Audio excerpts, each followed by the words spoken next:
Halo warga intelektual sekalian, guys, baru-baru ini Habib Bahar ngamuk-ngamuk, Habib Bahar menggeruduk, membentak, marah-marah, dan pendukungnya juga suaranya kenceng banget. Kenapa bisa seperti itu? Apa alasannya?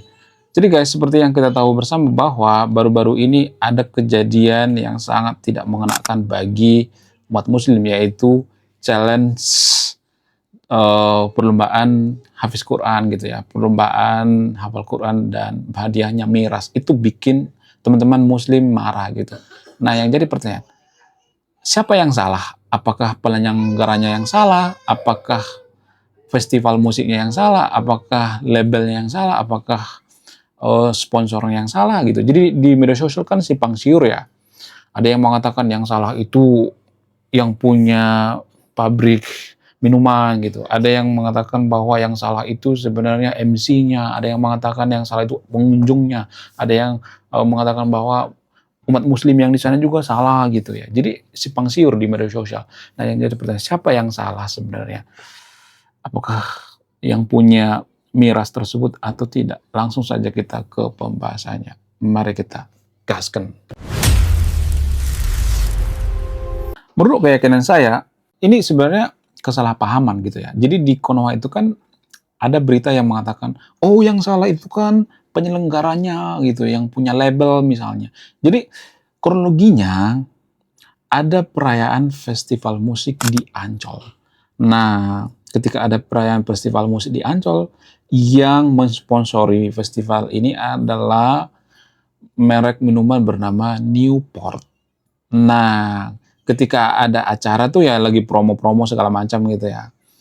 Ada semacam challenge gitu ya. Challenge apa itu? Challenge lomba yang namanya hafal Quran. Jadi challenge ini sebenarnya bukan ide dari yang punya acara, bukan. Ini secara spontan.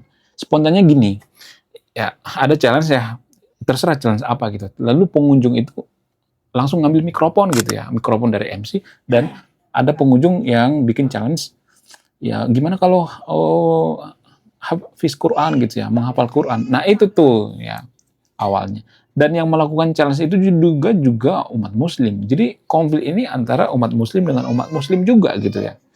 Jadi menurut keyakinan saya, lebih baik kita melihat sisi ininya dong ya, sisi netralnya gitu, jangan berpihak. Saya tidak berpihak ya, saya tidak mengatakan yang melakukan challenge itu benar ya, saya tidak mengatakan seperti itu. Tapi ya jangan merembes ke yang punya minuman gitu ya. Yang punya minuman itu nggak salah, walaupun dalam agama kan itu dilarang ya, miras gitu ya. Tapi apakah ya misalnya nih kalau kita nutup pabrik minuman ya, kalau saya perhatikan di media sosial itu kan yang paling difokuskan itu adalah yang punya itu tuh, yang punya label tuh, yang punya acara tuh ya, ya fokusnya itu pada miras gitu ya. Fokusnya itu jangan miras gitu. Fokusnya itu kenapa ada pengunjung yang punya ide seperti itu yang jadi fokusnya gitu. Ya, kalau misalnya nih pabrik miras ditutup, akan banyak orang yang pengangguran gitu. Kemudian pajak negara berkurang. Pajak miras itu gila-gilaan guys. Makanya banyak pendapatan kita dari miras gitu. Walaupun ya miras itu nggak terlalu baik. Saya bukan peminum ya. Tapi kalau kita lihat di negara maju, apakah mereka menutup yang namanya miras? Enggak, tapi bisa jadi negara maju gitu. Yang ditutup itu adalah mulut kita ya, mulut kita minum gitu. Itu yang perlu ditutup ya. Jangan tiba-tiba ya sedikit-sedikit kita membenci yang namanya miras gitu. Jangan seperti itu ya. Di negara maju ya, boleh-boleh aja, sah-sah aja nggak jadi masalah ya. Itu yang jadi permasalahan. Kemudian bagaimana dengan Habib Bahar? Ya saya tahu Habib Bahar itu kondisi atau posisinya benar gitu. Tapi posisinya dia benar, apakah dibenarkan dia marah-marah? Enggak juga kan. Itu yang jadi permasalahan. Apakah dibenarkan untuk marah-marah atau membentak-bentak gitu ya, atau menginterogasi gitu, apakah itu dibenarkan? Enggak dibenarkan guys ya, walaupun dia benar. Ya saya tidak mengatakan Habib Bahar di sini salah, tapi itu tidak baik lah gitu. Karena seperti yang saya katakan di video saya sebelumnya, ya, orang bisa trauma dengan agama gitu. Orang bisa benci dengan agama. Kenapa? Karena sedikit-sedikit marah, sedikit-sedikit bentak ya. Jadi kita tuh ketakutan dengan yang namanya agama. Ya, ya bisa orang meninggalkan agama secara tidak langsung gitu, tidak mau beragama lagi gitu. Jadi jangan terlalu inilah gitu ya, terlalu emosional gitu ya. kita harus menunjukkan sikap bijaksana kalau ada kejadian-kejadian seperti ini ya. Jangan langsung mencap, oh ini yang salah, ini itu yang salah. Jangan seperti itu. Kita harus ada mediasi lah gitu. Jangan sampai orang seperti ini menurut keyakinan saya di penjara gitu ya. Kita jangan terlalu dipenuhi dengan kebencian-kebencian ya, sedikit-sedikit marah-marah. Saya juga sering dihina kok ya. Saya suruh dikata-katain kerak. Ya. Saya sering dimaki-maki, dikata-katain. Tiap hari saya dimaki-maki di kolom komentar. Tapi apakah saya sakit? Enggak, baik aja gitu. Biasa aja gitu. Saya tidak mengalami stres, biasa aja gitu ya. Santai aja gitu. Karena saya menganggap itu bagian daripada perbedaan pola pikir gitu ya. Ya walaupun sebenarnya bisa aja tuh dilaporkan ya kan, bisa aja saya laporkan. Ya, tapi saya nggak melakukan itu karena saya menganggap bahwa ya mungkin pola pikirnya beda, mungkin pola pikirnya tidak memahami apa yang saya katakan gitu. Kadang-kadang saya berpikir ya saya kali yang cara menyampaikannya itu kurang baik gitu ya. Kadang saya mikir seperti itu ya. Jadi ya, kalau sedikit-sedikit marah gitu ya, sedikit-sedikit ada masalah marah, kapan kita jadi negara maju coba? Menyelesaikan masalah itu sedikit-sedikit marah gitu, jangan seperti itu guys. Itu tidak bagus ya. Nanti akan ada yang namanya balas dendam ya. Orang-orang Eropa juga zaman dulu kok seperti itu ya. Orang Eropa itu dulu fanatik banget dalam beragama. Nah, karena mereka melakukan kelakuan pemuka agama seperti Habib Bahar misalnya, mereka meninggalkan agama. Ya mungkin butuh ratusan tahun atau ribuan tahun, tapi ya perlahan-lahan akan meninggalkan yang namanya agama. Ya. Jadi jangan sedikit-sedikit marah gitu ya, sedikit-sedikit penistaan agama, sedikit-sedikit hancurkan, bubarkan, persekusi, jangan seperti itu. Itu perbuatan orang barbar, bukan orang yang beragama. Kenapa orang yang beragama sekarang nggak semua tapi di Konoha di Konoha itu semakin barbar gitu, semakin beragama, semakin barbar. Apakah ajaran agama itu yang salah atau sebenarnya itu oknum? Kenapa oknumnya banyak banget? Kenapa ada jutaan orang? Jadi rata-rata orang yang masuk penjara itu rata-rata orang yang paham agama, orang yang beragama. Jadi jangan sedikit-sedikit, kamu itu sesat, jangan seperti itu ya. Menurut kalian gimana? Coba tulis di kolom komentar ya. Saya tidak akan berpihak pada siapapun ya, Anda yang menyimpulkan. Kemudian kalau saya perhatikan itu, kenapa ya agama tertentu di Konoha itu kalau misalnya ada masalah seperti ini langsung emosi gitu ya? Kenapa nggak menyelesaikan masalah secara damai gitu? Apa alasannya? Kemudian kalau saya bandingkan dengan agama lain saya perhatikan biasa aja, santai aja gitu. Bahkan ya ada kejadian-kejadian penistaan atau oknum yang menista agama tertentu biasa-biasa aja gitu. Nggak terlalu diseriusin gitu ya. Mungkin yang diseriusin itu yang terkenal mungkin ya. Seperti Morteja gitu. Zaman dulu kan ada yang namanya Morteja gitu ya. Dia lagi live di TikTok lalu dia sesumbar juga ngejek-ngejek ya keyakinan agama tertentu gitu ya. Dia nggak bicara by data. Kalau bicara by data boleh-boleh aja. Misalnya bicara dari sudut pandang ilmiah, edukasi dan sebagainya bisa aja.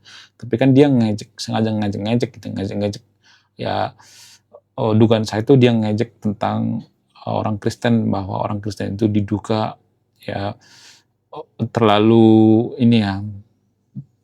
mengglorifikasi yang namanya salib, lalu salib itu dikata-katain seperti tiang jemuran ya. Kalian kembalikan nanti tiang jemuran itu, kan ada dugaan seperti itu ya yang diucapkan oleh Morteja. Tapi ya mungkin karena dia terkenal ya sehingga cepat diproses. Tapi yang lain-lainnya kan ada banyak kok ya, ada banyak kok yang menistakan Yesus gitu ya, yang diduga menghina-hina Yesus. Bahkan di Sumatera Utara ada satu orang tuh ya yang diduga menghina Kristen dan menghina suku orang Batak juga, tapi biasa aja gitu ya, nggak terlalu wow gitu ya, nggak digeruduk juga gitu ya, nggak diproses juga, biasa aja gitu. Kenapa? Karena takutnya nanti kalau kita sedikit-sedikit marah ya orang-orang akan benci dengan yang namanya agama gitu ya, sedikit-sedikit ribut gitu ya, penistaan ya, orang-orang akan meninggalkan agama gitu ya.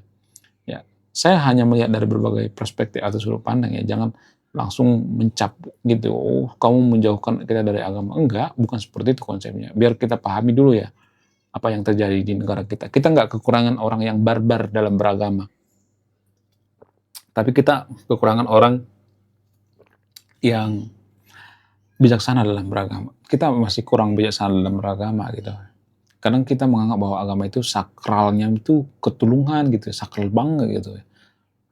Jangan seperti itulah. Itu yang dialami oleh orang-orang Eropa gitu.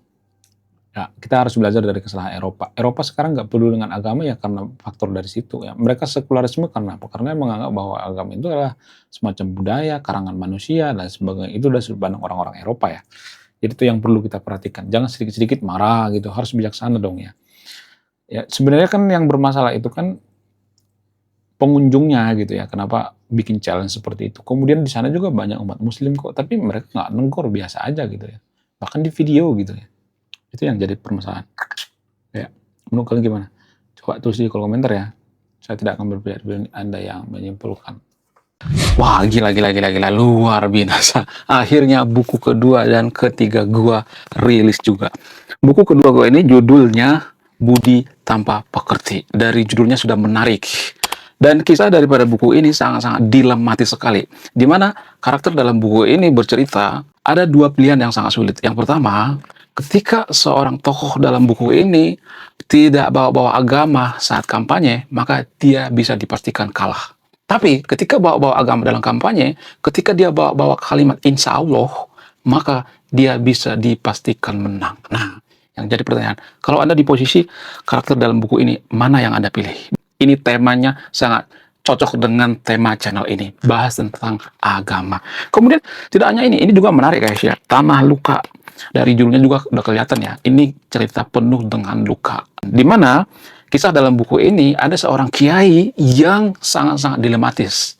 Dia bingung memilih antara menyelamatkan hutan atau menyelamatkan 1000 anak yatim. Jadi kalau Anda di posisi buku ini, mana yang Anda pilih?